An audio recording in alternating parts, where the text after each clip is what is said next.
Lovely. Good afternoon, everyone, and welcome to another session here at the PC Games Zen Theatre. And this is how to get into games journalism. Before we get started, I want to take a quick straw poll, if I may, since this is a slightly more vocational panel, I suppose, than some. If you are comfortable doing so, would you like to put a hand up if you are actively sort of looking to get into games journalism and wanting to? Okay, great, cool. I'll leave lots of time for questions then, because we all want to make sure this is as helpful for you guys as possible. But so we'll start, I suppose, with some introductions. If everyone on the panel could please give their name and their current job title and their current responsibilities, starting, I guess, from way over on the left. Thank you. So I'm Joe Robinson. I'm strategy editor at PC Games Zen, and I'm currently a member of the guides team. Yeah. I'm Jen Rothery. I am acting guides editor at PC Games Zen, so I look after the guides team, writing all the guides. Hi, I'm Imogen Donovan. I work for Gaming Bible as the acting Snapchat editor, and I'm responsible for the Snapchat shows and the Snapchat stories that you see on the Discover panel. Cool. And my name's Richard Scott Jones. I'm the editor of PC Games Zen. I've been hosting panels and stuff, so if you come along and you may have seen me, but I haven't introduced myself until now, which is very rude, so hello. I think we'll start by asking each of us to give a brief recap of how we got into the games industry, because media industry rather, because we've all had very different routes in, and I think it sort of makes clear how many avenues there are to get a job or a bunch of commissions as a freelancer within games media. So, start with Imogen. Okay. I think I was always very interested in games. Obviously, everyone here is going to be interested in games. And then I stumbled across a website called FemHype, who was very focused on feminist critique of video games and video game culture. And I was reading their work, and I then messaged the creator of the site. I was like, "Oh, have you ever thought about maybe examining The Sims for their for the way that the characters are written?" And they were like, "Well, you could write for us." And so I did, and it was a volunteer position. Met lots of very lovely people. It was a really great place to get writing out there, get a portfolio started. And then I started writing for my science and technology section and gaming section for my uni paper. And then after that, after uni, I started at Video Gamer in 2019 as their news writer. And then after that, I then joined Gaming Bible as journalist in late 2020. And then moved on to being acting Snapchat editor for the time being. Cool. Also different positions, a mix of experience. Yeah. Nice. Jen? Yeah, so my journey into games journalism was quite unusual, I think, because I was a couple of years ago, I was looking for a change in careers, and I saw a job ad for a staff writer position at PC Games Zen in Bath, which is where I live. And I thought, writing about games, that sounds great. I love games, I love writing, but I'd never written an article before, I'd never been published, anything like that. I was just complete noob. So I applied, and because I had no experience whatsoever, I kind of crafted a bespoke writing sample. I spent loads of time over it. I sent it around all my friends and family to check, to see if it made sense. And then I sent it off. And I got an interview, which was amazing, with Rich here. Remember that? Yeah, I do. So at the interview, I quickly realized that I didn't know the first thing about what actually went into running a site and being part of a site and the kind of behind-the-scenes editorial stuff. But I learned a lot, and I felt like it was a positive experience. But I didn't get the job for obvious reasons. I didn't know. I'd never done it before. So I had a good interview. I had a good writing sample. Eventually, they reached out to me and asked if I'd be interested in doing some temporary freelance work full-time from the office to help on the guides team with some CMS bits and pieces, which of course I said yes, because it's a dream come true. And so from there, I learned basically everything I needed to know about writing for a site, and they let me write things, which was very kind of them, eventually. And then, after my freelance period ended, shortly after they offered me a full-time staff writer position, which is amazing. So that was about 2 years ago. Since then, I've moved up to deputy guides editor and am now acting guides editor. So yeah, that's me.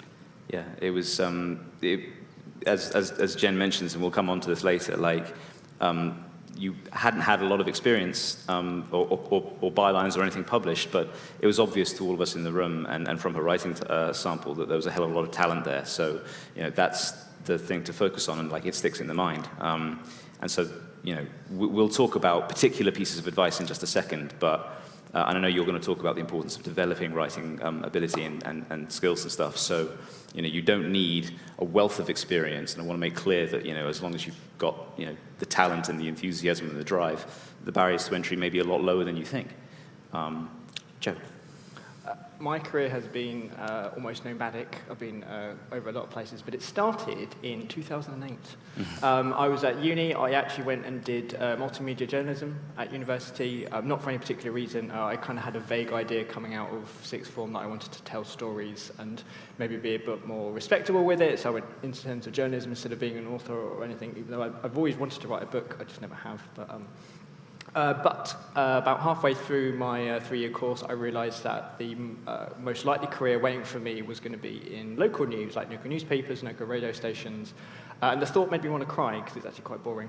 But I was in my room reading an issue of Games TM, the sadly defunct magazine from Imagine Publishing, who were based in Bournemouth as well, where I went to uni, and it occurred to me that someone got paid to make that magazine. And then from then on, I was like, I want to do that.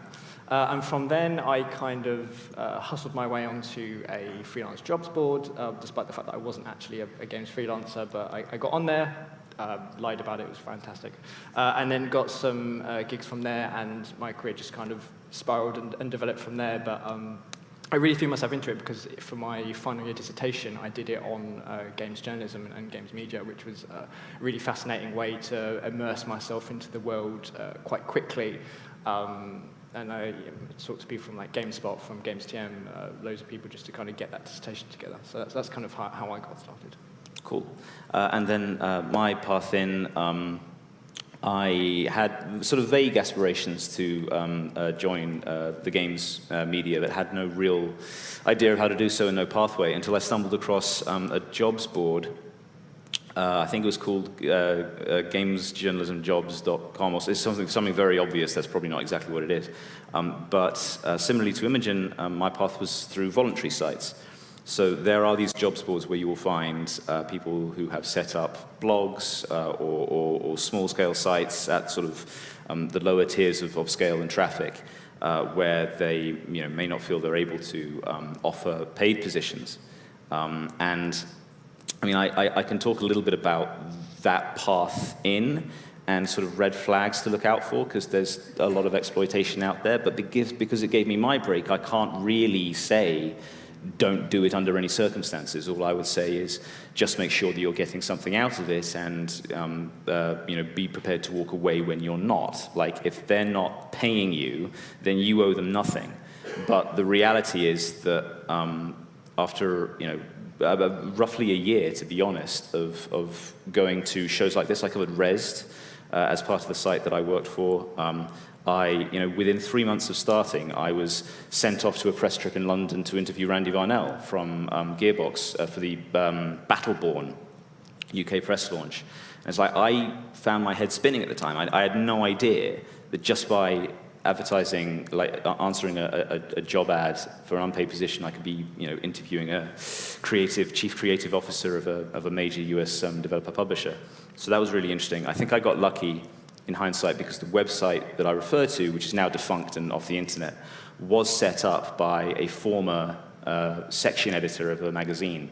So he had loads of, he took himself seriously, he knew what he was doing, he had a bunch of good press contacts and was able to offer me a lot of opportunities. And that built up a good portfolio.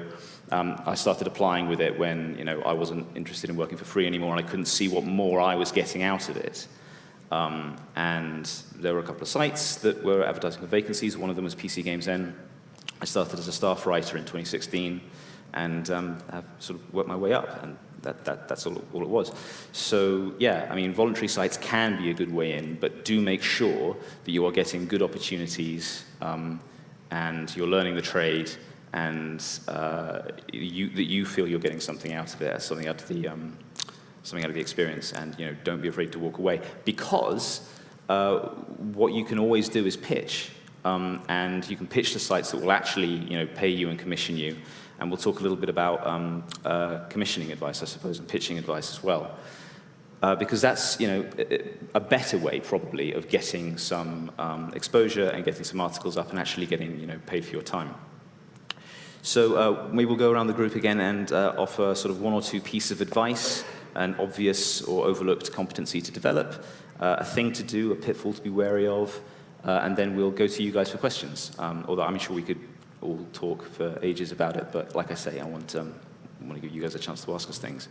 So yeah, I mean, I guess I'll start with pitching advice. Start, I suppose, by researching the outlet that you're thinking of pitching to.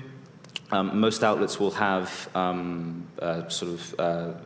on PC Games then have a How to Pitch Us guide, and we have an About Us sort of sitemap which tells you who's in charge of each section, who has commissioning powers, who to pitch to.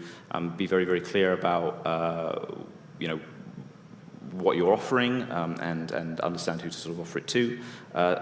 I prefer to have a sort of a clear hook set out in the sort of first paragraph, and then a couple of paragraphs underneath expanding on the concept.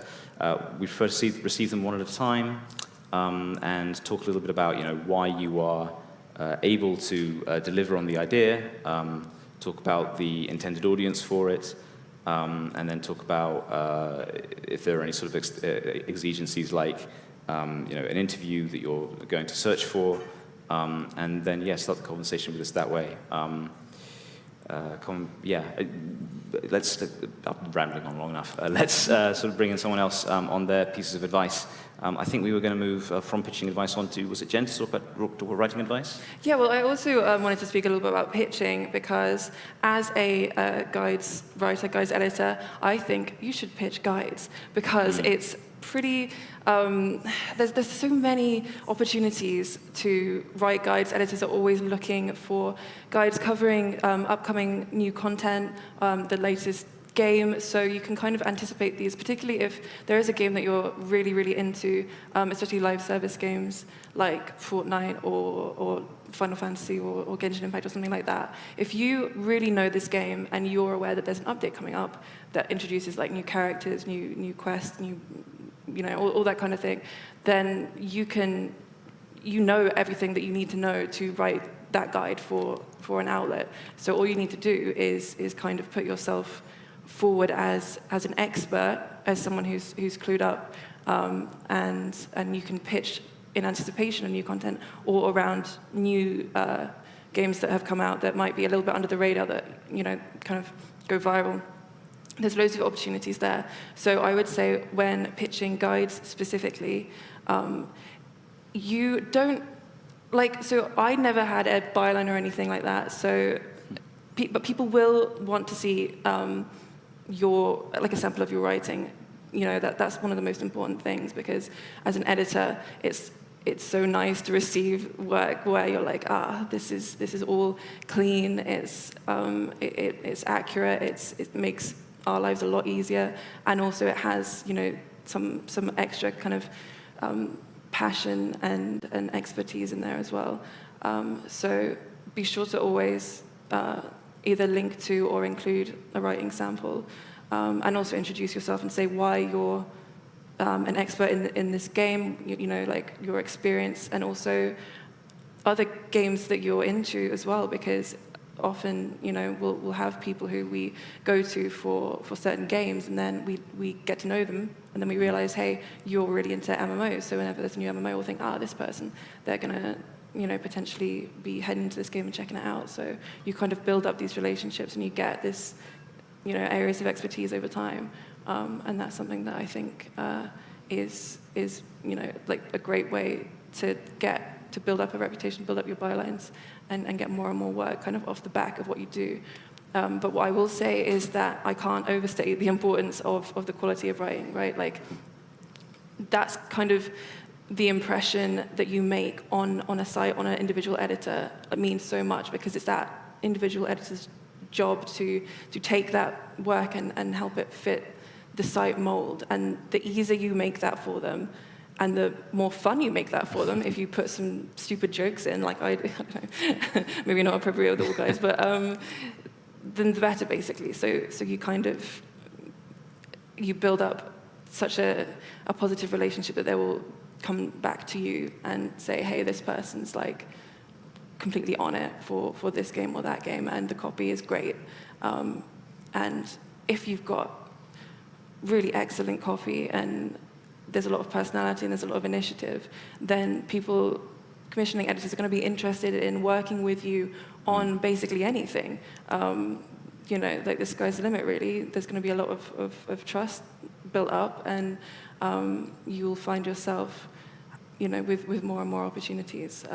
So I think as a fundamental, it's super important to get that down. I think there are two fundamentals really to what we do that I think is common across all of us, although I know, Imogen, you're going to talk a little bit about developing other skills. But writing is one and gaming knowledge is the other. And those are the two things that we can't really teach. I mean, you know, editors will help sort of polish up your writing and sort of maybe hopefully take it to the next level. But it's really, really difficult to, like, you know, obviously it goes without saying that, you know, we expect everyone who applies to be, you know, passionate, committed, long-time gamer who's going to know PC gaming in our case inside and out. And if you're not that, then it raises questions about like why you're looking to get into the business. But also it's something that we can't really catch you up on. And equally, like getting to a certain level of writing ability and like sort of being able to write clean, fun, entertaining copy, you know, we can, editors, and hopefully you'll grow within the role, and editors will be able to help you out, maybe take you up to the next level, but getting that fundamental is key. And if you've got those two things, then honestly, you will stand out. We're hiring right now on PC Games Zen for we'll have a couple of entry-level roles coming up soon. And we're taking a look at all the applications, and you know, those two, and paying attention to the application and writing a tailored one, just get those three things, and then like you'll stand out above probably 90% of candidates. It's true that it's a competitive job because it's fun, and like we do get a lot of applicants for every role. But the only thing I'd say is don't let that deter you, because it's an enjoyable job, we also get a lot of aspirational candidates. And so if you can hit those fundamentals, writing ability, gaming knowledge, and writing a tailored, don't scattergun, but writing a tailored application to each approach, you'll really put yourselves in a really good position, as you know, from my experience at least. But yes, Imogen, tell us a little bit about Gaming Bible's perspective on all of this and on sort of cultivating other skills. And yeah, for sure. Like Jen and yourself have talked about honing skills and, you know, finding your niche. There's a lot of talk about finding niche in terms of like maybe it's JRPGs, maybe it's real-time strategy games. But one thing that I'd like to raise is cultivating your other interests, be they comic books, photography, film, fashion, history. I'm sure like lots of you have found new interests over lockdown as well. And I bring that up for like two reasons.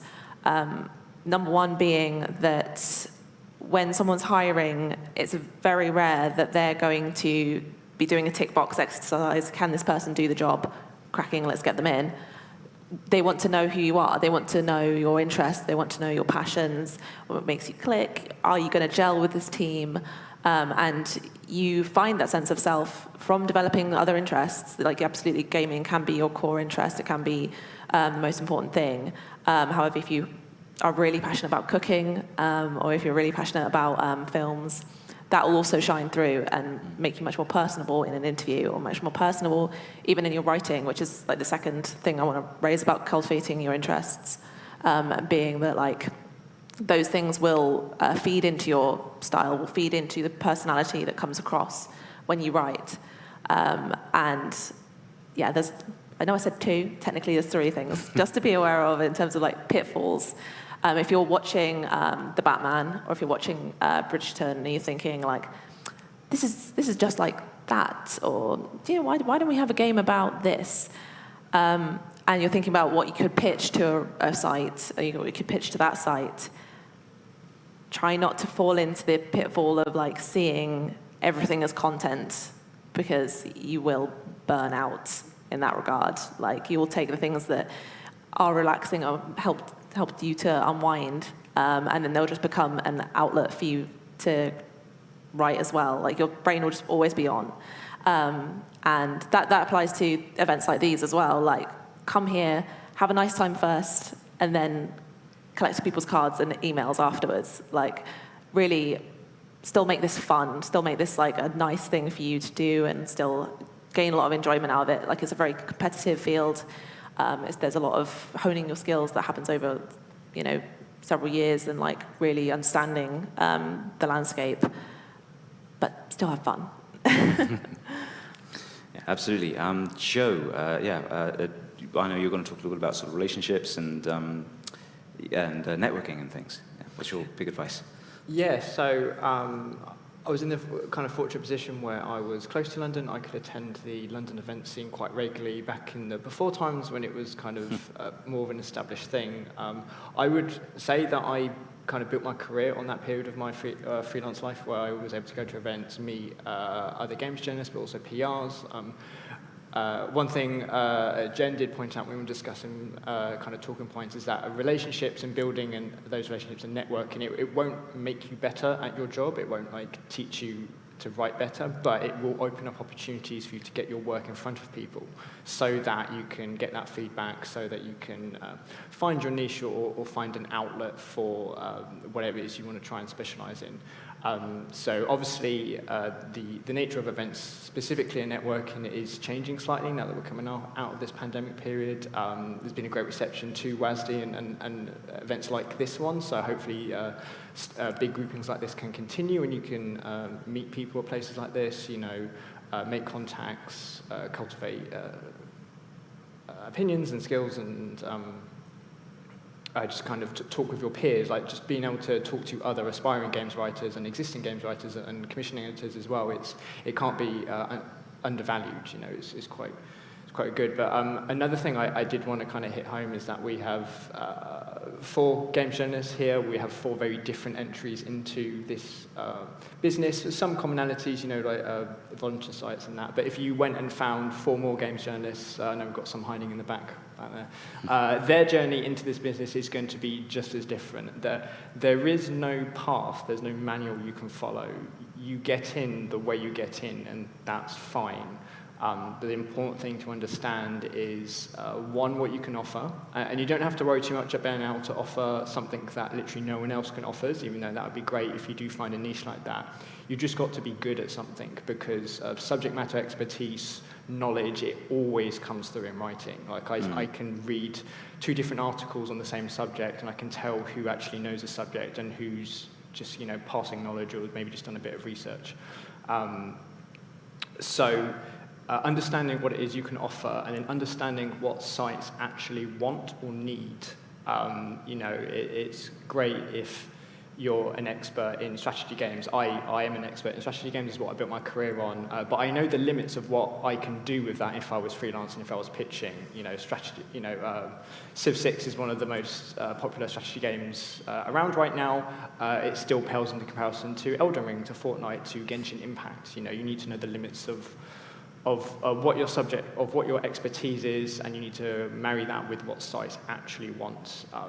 Jen was absolutely right. A guide is a great way into getting regular freelance work. There are always guides to be written, and I'm sick and tired of writing them. So if you want to pitch and take some of that work off me, that would be fantastic. That's kind of, networking's important, but also understanding that you don't need to follow someone else's path. Like, my path is bonkers, don't follow mine.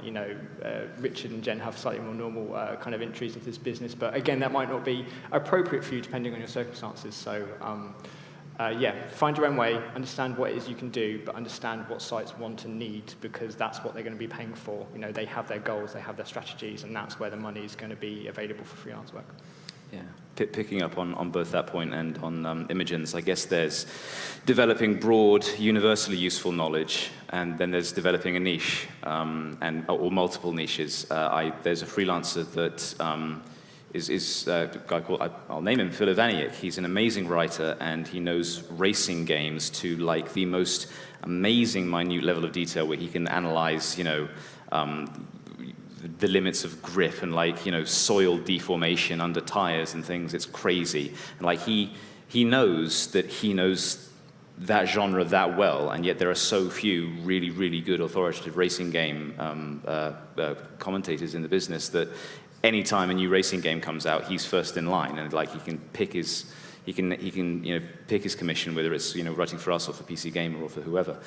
So that's super useful. As Imogen says, if you love cooking, then you'll be the first person that a site puts on or approaches to commission for a piece on Overcooked or something.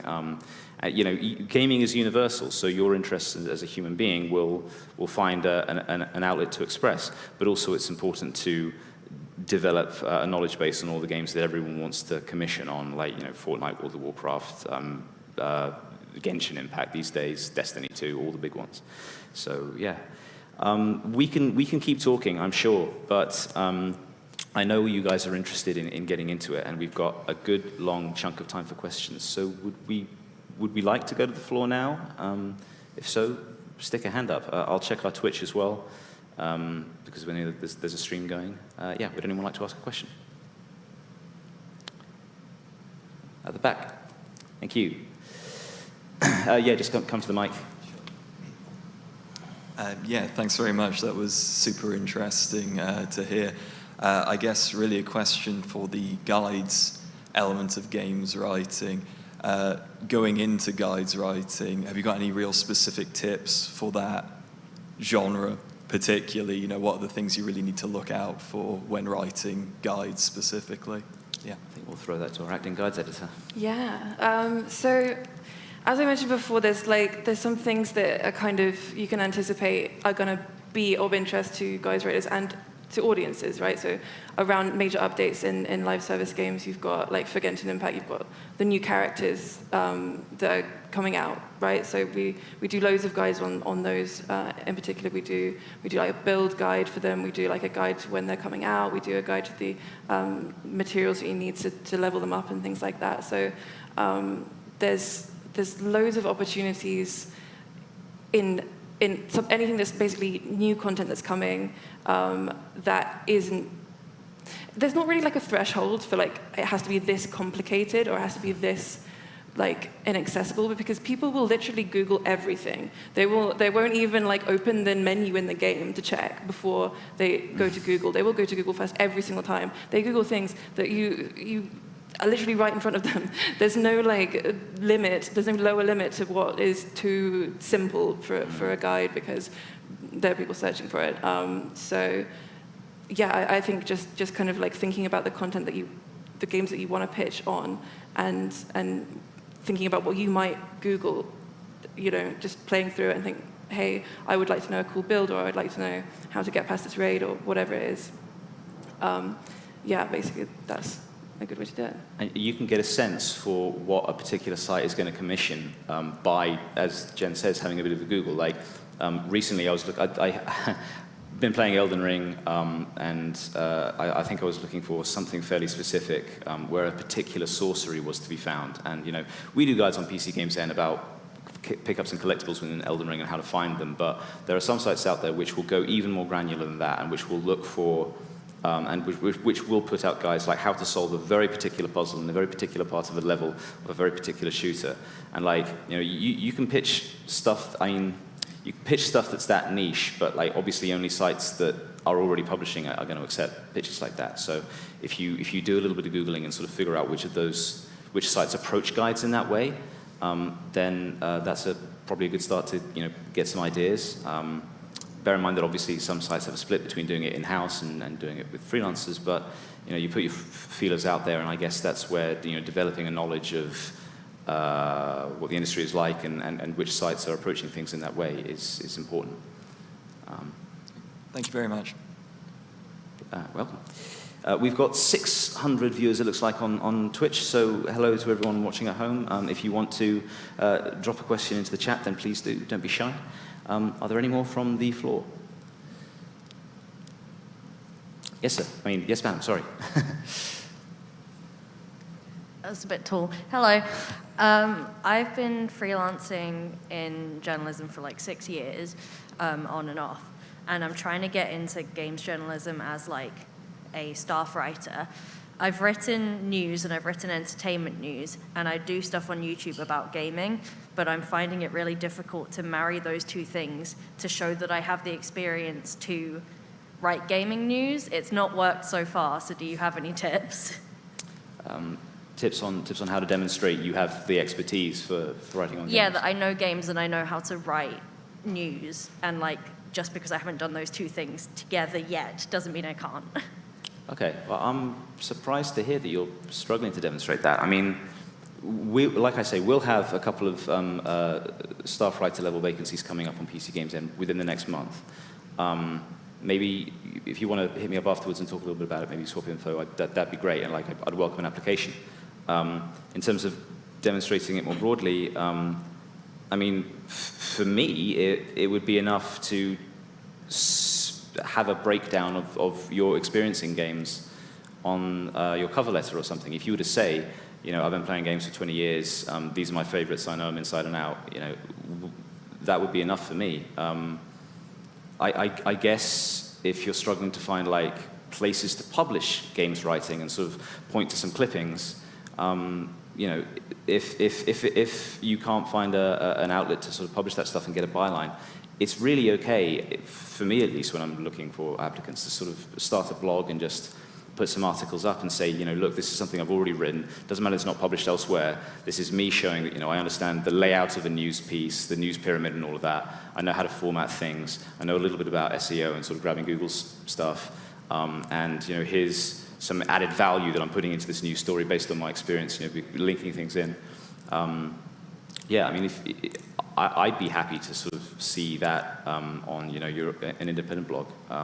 Or, you know, just talk about it in your cover letter and things. I don't know, is that helpful? Any other thoughts on that?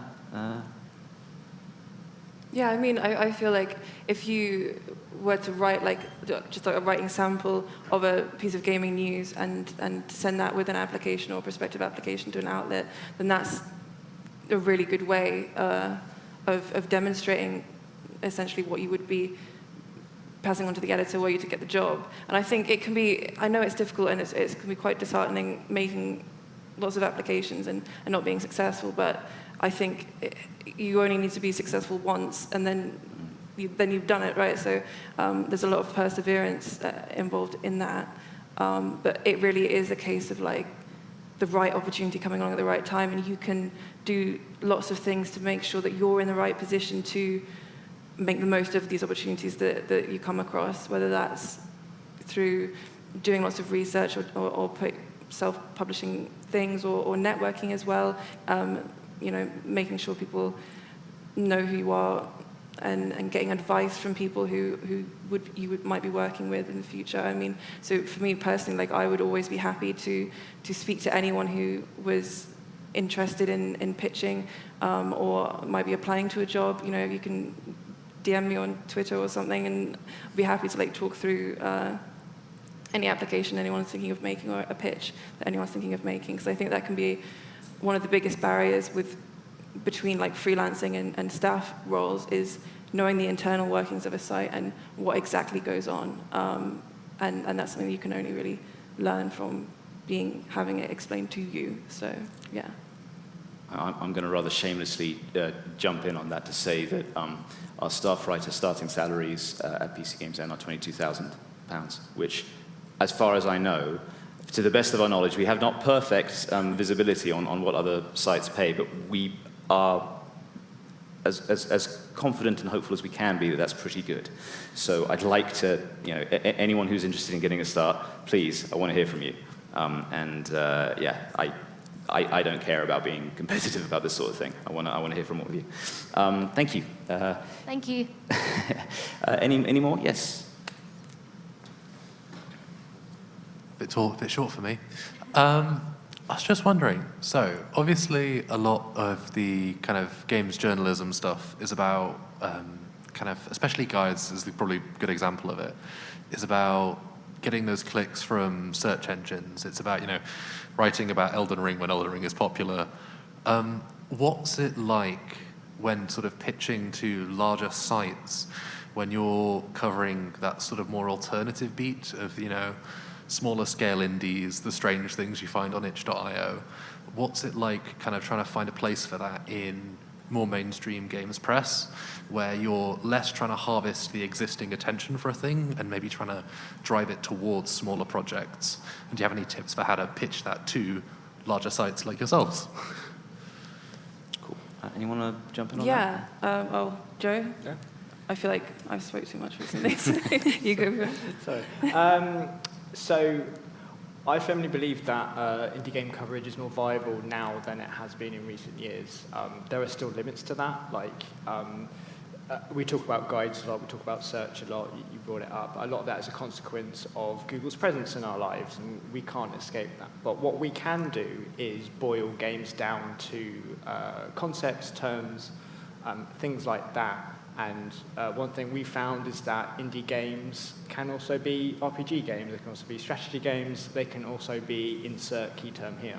And that's a good way of framing things for commissioning editors that makes it more attractive to them. Because I've been a commission editor in the past, I'm not currently, but one of the things I was always looking out for is, what the angle is, which you mentioned, always got to have a good hook. And a part of that is, what's the key term here? What's the thing that we think is going to make it fly?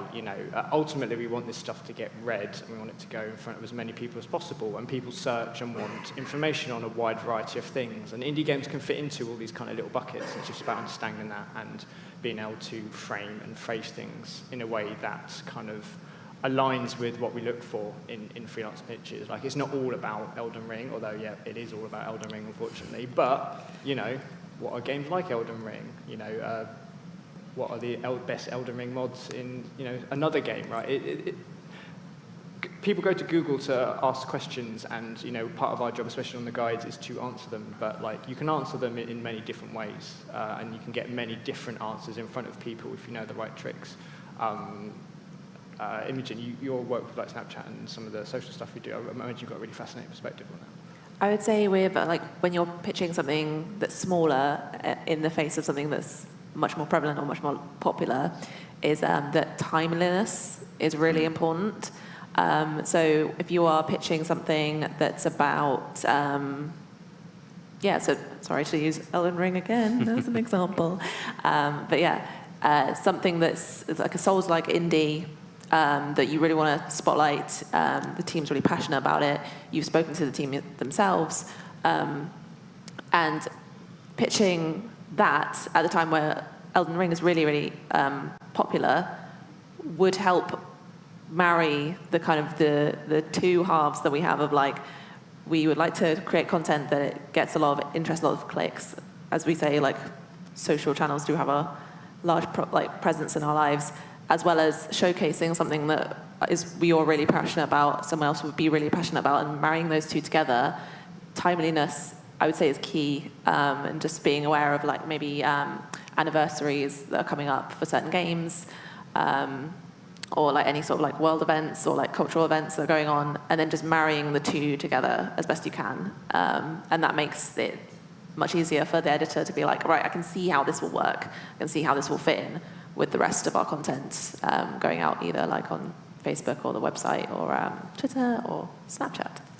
Yeah, paradoxically, it might also be a good idea to. I mean, I did a very, very little bit of freelancing before I got a staff job, so I'm good at sort of the editor's perspective of incoming pitches, but not so good about pitching outwards. But it might be worth considering that.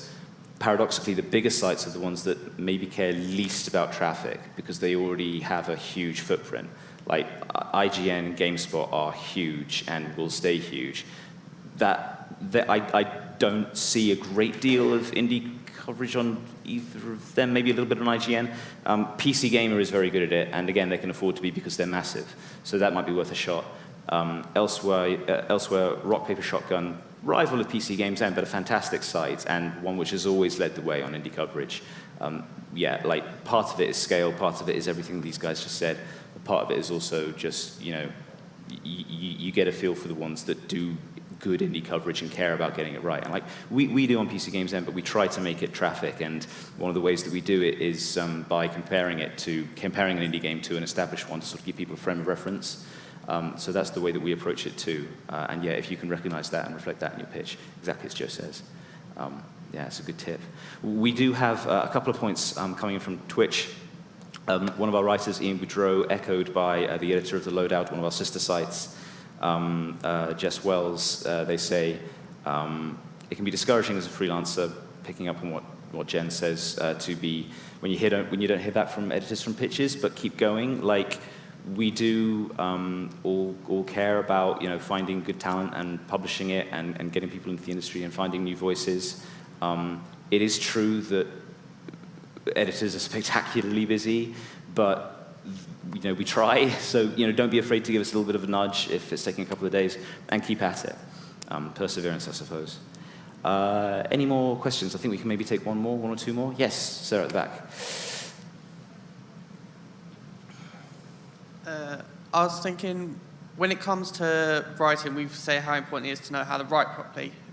What other skills would be useful in journalism, with like video editing, video creation? Would that be something to consider as well? To a degree. I mean, it depends on the site and its specialisms. And I think, Imogen, you'd be good to talk about this because Gaming Bible publishes on a huge range of platforms. If you weren't around yesterday, Imogen and her colleague Dean did a great talk on the future of games media, which was food for thought from someone who comes from a site that isn't active on those platforms quite so much. But you can catch up on all of that when we publish the VODs of all of WASD if you missed it. But yes, Imogen. I'd say that like honing those sorts of skills, such as like video editing, is very, very useful because it gives you something else that you can contribute to the team. So absolutely, you would, if you were honing your skills in journalism and you applied for a journalist role, you get the journalist role, and then you'll say, oh, I can actually help out with this particular, guides video on this is how to get, I don't play Genshin Impact, but like something in Genshin Impact. You become a much more like attractive and like much more valuable like kind of candidate in the pool of like a very large pool of people. And I would say that like as video content becomes much more kind of prescient, much more prevalent in how we talk about games and how we communicate our love for games, and like through trailers, Sony State of Play is just constant trailers, which all just get everybody very, very excited about the games that are coming out. Being able to take those and having the skills just in your back pocket already becomes something that's very like attractive to like someone who's hiring, because they kind of get a 2-for-1 sort of situ. Like you say, video editing is a really good idea to get into, and really hone your skills on that side. I would say definitely keep doing that. Not every site will value it, but plenty will. Lots of sites have been making the pivot to video and all of that, and lots of sites value it a lot. So it'll stand you in good stead for sure, but there are some sites which aren't quite as active on video. It's just something to bear in mind, I guess. Thank you.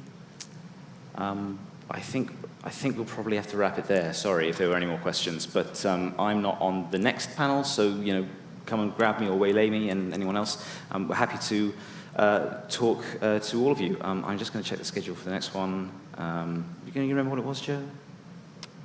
5 o'clock? No. That's embarrassing. It's a surprise. Yeah. Here we go. Yes, safe spaces in the physical age, how communities are navigating from digital to physical spaces again, as we've all seen. Thank you all so much for coming and for all your questions. Stick around for that next one. And yeah, I won't ask for a round of applause because it's us who's been speaking. So thanks, everyone. Thanks for coming. Cheers.